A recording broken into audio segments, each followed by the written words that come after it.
in order to be able to create anything for yourself in your life, you first must be able to conceive of it. And the corollary of that is, if you can't conceive of it, you can't create it. And the problem in trying to teach people to become spiritual masters, enlightened beings, the problem is not in teaching the mechanics of this. The mechanics are really quite simple. What you do is really fairly simple to do. The problem is in convincing people that they have the capacity to do it.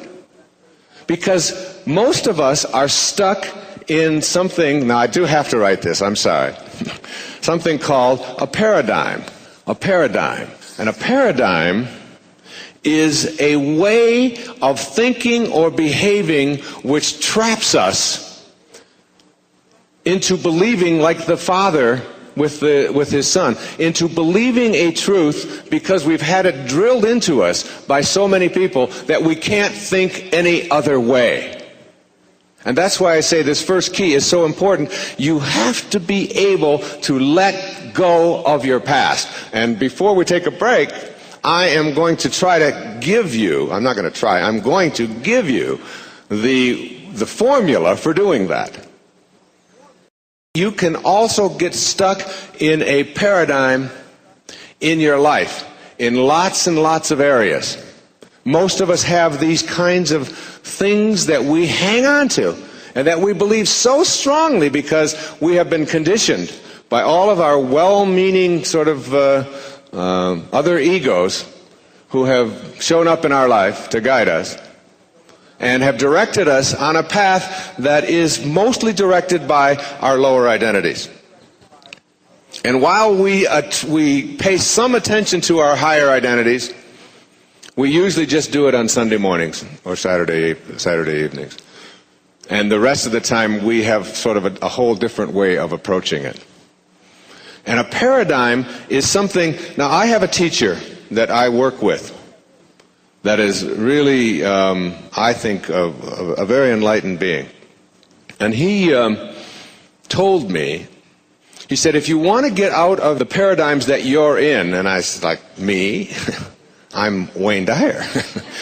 I'm not stuck in anything, all right? He said, well, one of the things you're going to have to learn to do is you're going to have to learn to kill your ego.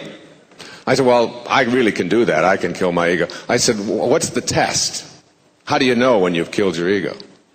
He said, well, the test for killing your ego is you check yourself into a dirty, grungy motel room that smells of piss,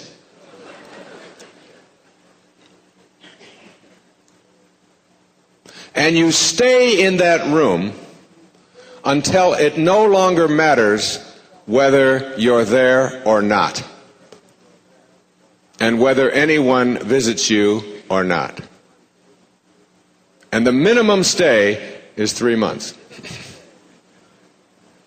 You have to stay until it doesn't matter whether someone visits you or you visit someone else. You just check yourself in. And I said, when? He said, now. I said, well, I got to call. No, you don't call, you do it. I said, well, I already failed the first test. He said, the second test of being able to get out of a paradigm is to get up between 3 and 6 a.m. every day for 2 years. And in that time period, you walk in the woods, and if there's no woods, you walk in the streets without any fear.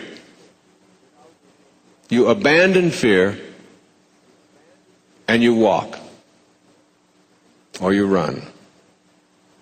In the woods preferably, and after 2 years, you will know why you are doing it. And I am in that test right now. I've been in it since August the 18th.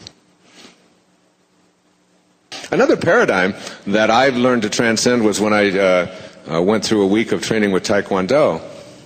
And in Taekwondo, you learn how to use your feet as if they were hands.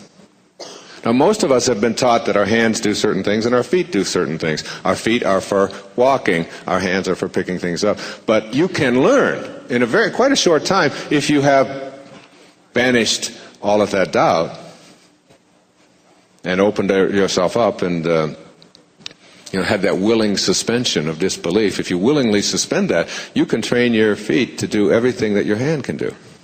You can train it to punch, you can train it to pick things up, you can train it to do virtually anything you can do with your hand. And people who lose their hands learn this very fast. So it's like a new paradigm. When you first start trying to pick things up with your feet, or to try to use your feet to manipulate or to punch with or to whatever, you're just all discombobulated.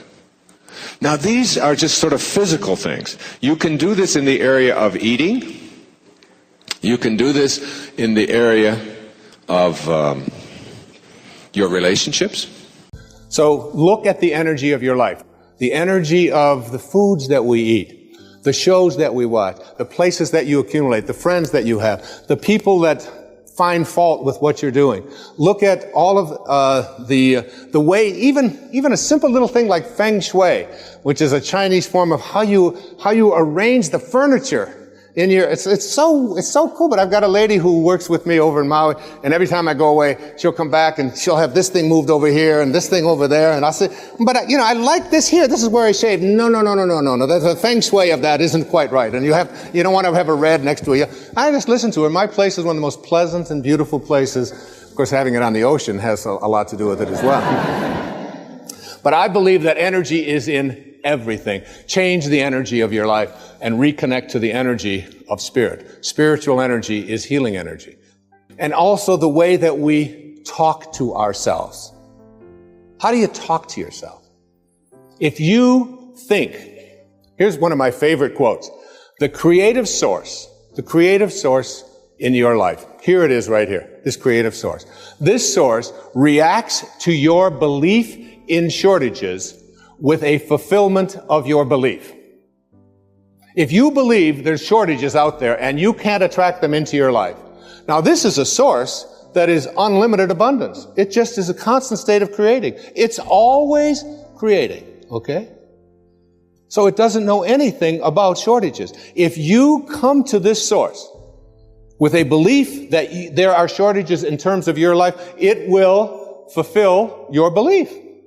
If you believe that you can't be healed, that it's just impossible for you to be healed, if you believe you can't be happy, if you believe that you have to be miserable, if you believe that you can't attract the right person, if you've got something that you want to fund, some project that you want to fund, and you can't get it funded, and you come to this source with a belief in shortages, it will fulfill your belief.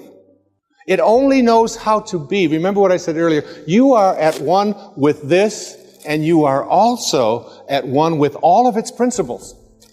And you have to contemplate yourself as connected to, in harmony with, in rapport with this. It's like what I'm asking you to do in this program. I'm asking you to see yourself at every moment of your life when you're having a thought, when things aren't working, when you're not feeling well, when the right people aren't there. You could say something to yourself. I heard people say this, I tell people always, think from the end. Think from the end. So I was talking to a man one day down where I work out in the gym, and I said to him, he's been sick, he's got nose running, he's got, Snoopy's running out of his nose, he's got, it's disgusting. And I said, how long have you been sick, Marty? You will never believe this answer. He said, in 3 weeks, it'll be a month.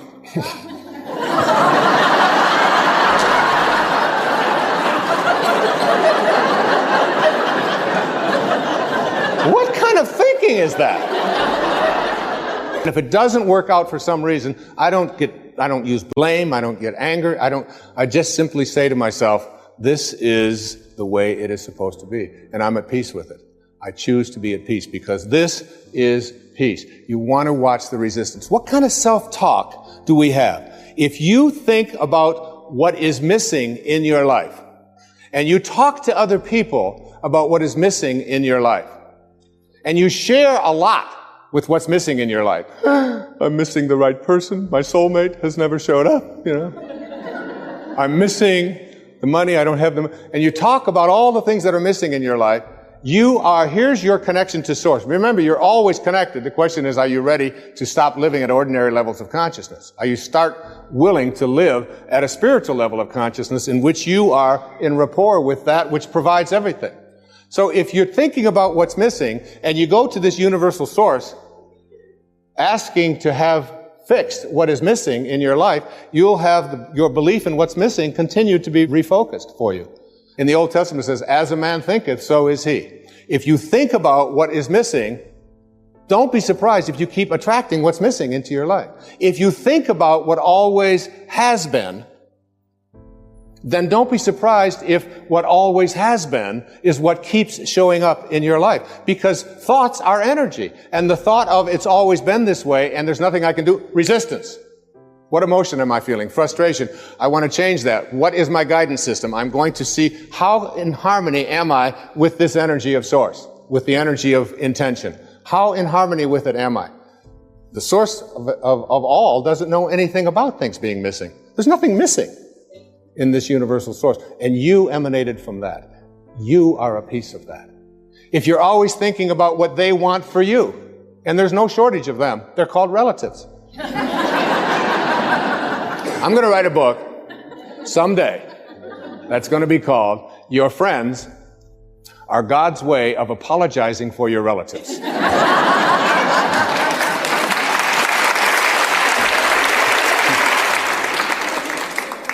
Why? Because, by the way, I gave this same talk to your relatives and they applauded even louder. Okay? Because a friend is someone before whom you can think aloud. A friend is not someone who makes demands on you and tells you what you should be doing or what you shouldn't be doing. There are very often, because we believe that we're related to people, we have talk, and then what happens with us is that we start talking to other people about what they want for us. And we despise what they want for us. And we get angry at them for even wanting that for us. And then we get surprised when what they want for us keeps showing up. See, self-actualizing people, Abraham Maslow once said, the difference between self-actualizing people, the highest functioning people, and everybody else is that self-actualizing people must be what they can be. Self-actualizing people must be what they can be. What can you be? What can you be? And this principle of contemplation is so intriguing to me. How many times I have said to my children, contemplate yourselves surrounded by the conditions which you intend to produce. You get what you think about, whether you want it or not. This thing that we call our thoughts is really the highest place within us, and we can use them to be thoughts that are aligned and think like God thinks, or we can use them as excuses and misalign ourselves and remind ourselves that God doesn't need any excuses. And so as you think of yourself as a God-realized being, you won't be doing that either. Contemplation is the continuous use of your thought process. How you use your thought process to train your mind in a new way. Remember, we are training ourselves in this seminar to elevate our concept of ourselves to a place that matches what it is that we would like to live out and attract and be in our lives. That's what we're doing. We're shifting our conception of ourselves and beginning to see ourselves as pieces of God from which we can never be disconnected. Secondly, your thoughts are actually like things that act to begin the process of materialization. So that what you think about ultimately becomes what you become and what becomes of you. If you contemplate with thoughts that match originating spirit, which is Thomas Troward's word for God, if you contemplate with thoughts that match originating spirit, then you will have the same power as originating spirit. That's an alarming thing to think and say. As you begin to contemplate in the same way that the creative force of the universe contemplates, then what you do is you shift out of your excuse pattern of things can't happen and won't happen into I am thinking in such a way that originating spirit thinks, and therefore if I continue to stay there, I will have the same power as originating spirit, because you are originating spirit. You can't be separated from it. When contemplation is a vibrational match to originating spirit, you gain the cooperation of divine mind, attracting and fulfilling your desires. Let me say it again. When contemplation is a vibrational match to originating spirit, and everything is vibration, every thought is vibration, you gain the cooperation of divine mind, attracting and fulfilling your desires. Contemplation, next, is therefore a kind of action in and of itself which sets into motion all of the creative forces of the universe. You want to set into motion the energy that will allow you to attract into your life what you want. You want to be not thinking about a BMW in your driveway or a new Rolex on your arm. You want to be thinking like God thinks and living from those cardinal virtues, and recognize that you do not attract into this world what you want. You attract what you are. And as you become it and it becomes you, it becomes limitless. And a BMW makes no difference. When you rely on excuses, you allow your false self, the ego, to contemplate what you do not want or what you cannot have. Do you get that? When you rely on excuses, you give evidence that you contemplate what you can't have or what you don't want. Every time you come up with a reason why you can't do something or you can't have something, you are giving evidence that you are contemplating in a way that is not aligned with originating spirit. Therefore, you lose the power of originating spirit. Return to the ego. Every excuse you ever use for anything is evidence that you're contemplating what you can't have. Now, why you would want to contemplate what you can't have or what's missing in your life is a meme handed to you, because basically you've been taught you're not worthy of all of that. God is worthy of that. You're not God. There's nothing more blasphemous than saying you are God, except we've been saying it here a lot.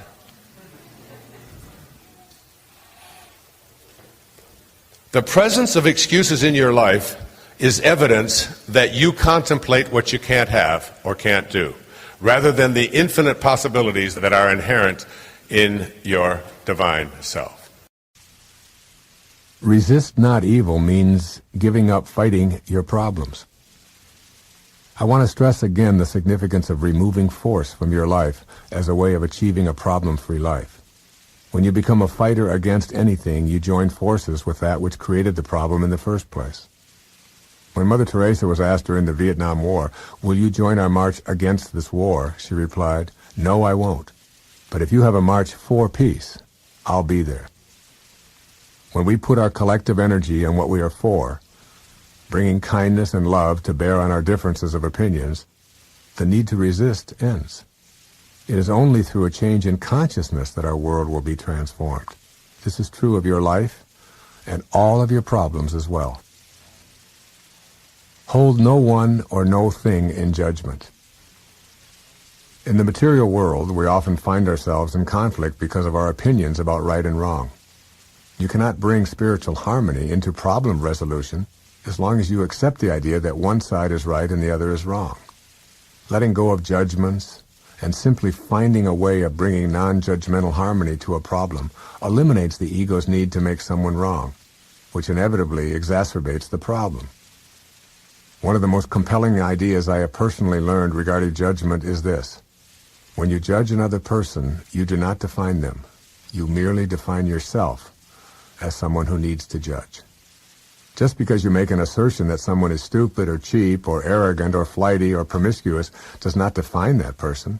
It only says something in you is having a conflict with something outside of you. If judgment continues without seeking the source of the conflict within you, problems will continue unabated. Your own level of spiritual energy is immediately raised when you are able to resist that temptation to judge others as wrong and yourself as right.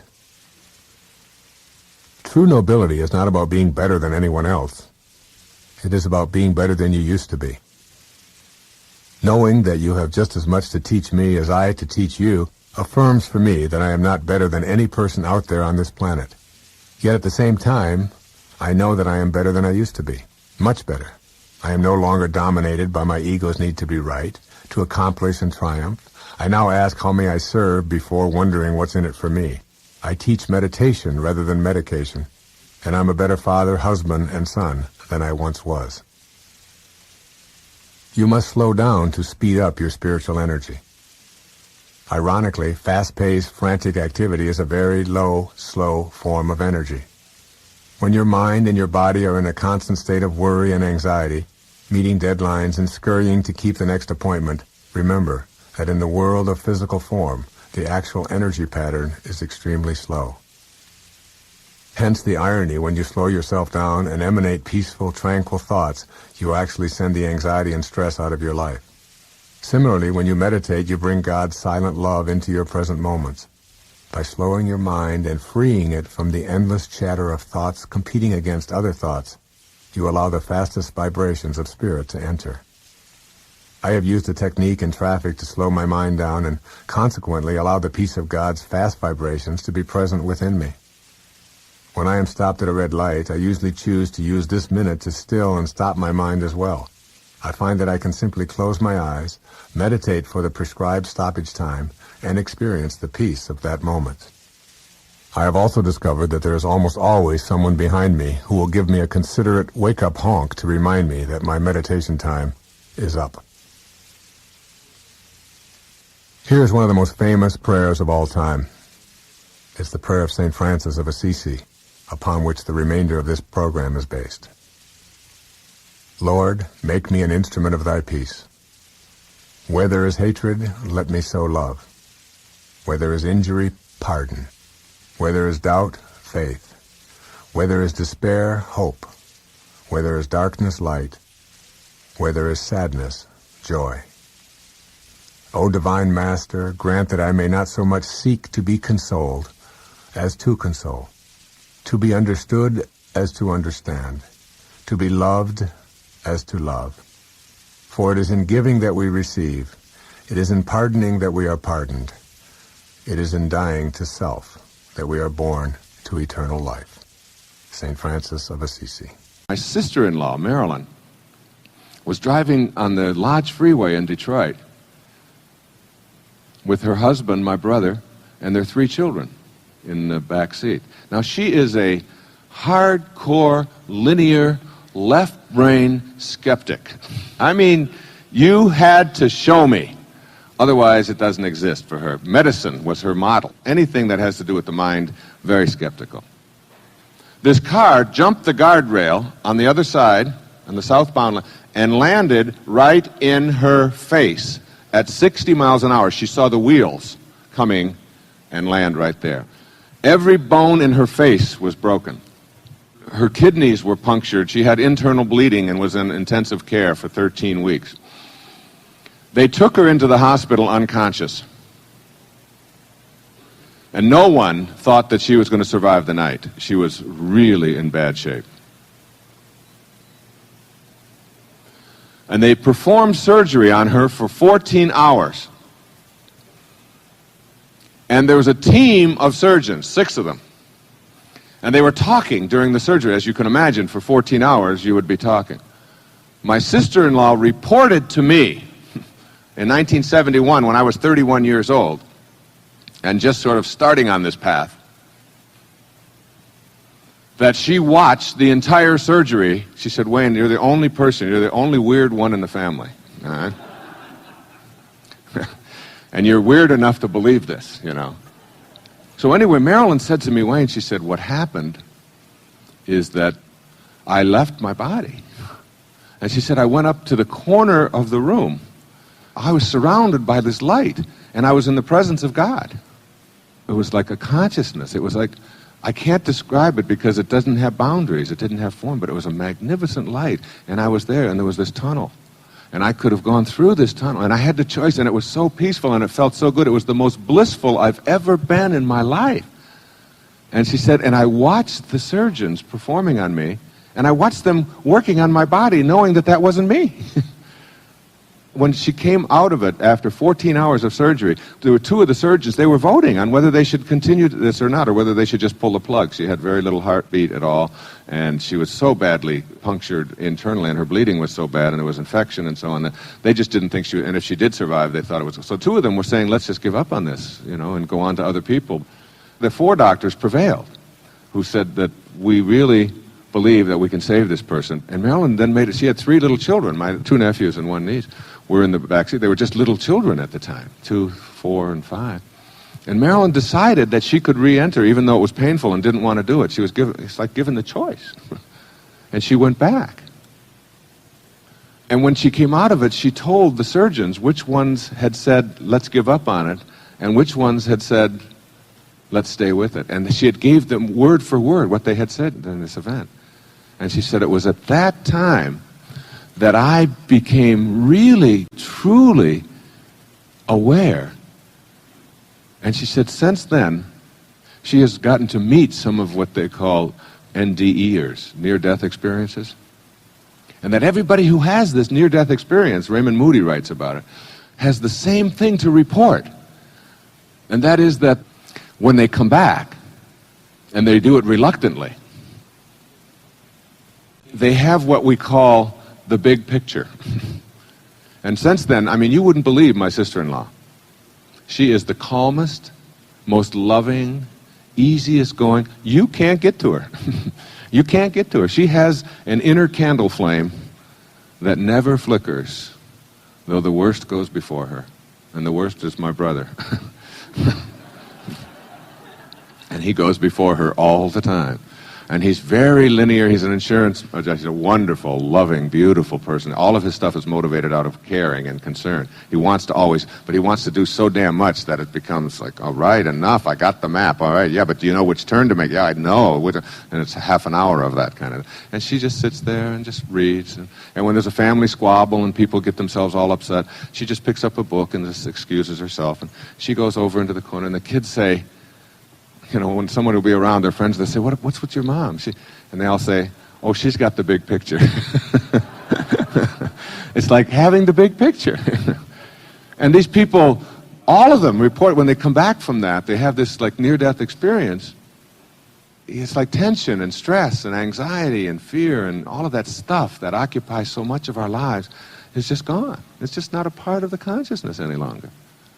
My suggestion is that we don't have to have that kind of traumatic event happen to our form to understand the universal principles and to surrender to them and to make them work every day in our life. That we don't have to go there. That we can unmuddle all of this metaphysical psychobabble, jargons kind of stuff and begin to live the spiritual life and have the understanding that we are truly spiritual beings having a human experience, and that the quality of that human experience is only available to us through our thoughts, through our mind, through our divine connection. And that whatever your religious belief, whatever label you place on yourself, try not to think of yourself as Christian. Try to be Christ-like, and you'll know what I'm talking about. Try not to think of yourself as Jewish, but be Jehovah-like, or Buddha-like, or Mohammed-like. These were not people who were asking anyone to deify idols and wooden deities and an orthodoxy. But instead we're talking about kindness and love and forgiveness and gentleness and spirit, and that we're all connected, and you begin to live that way. And it's really quite an easy thing to do.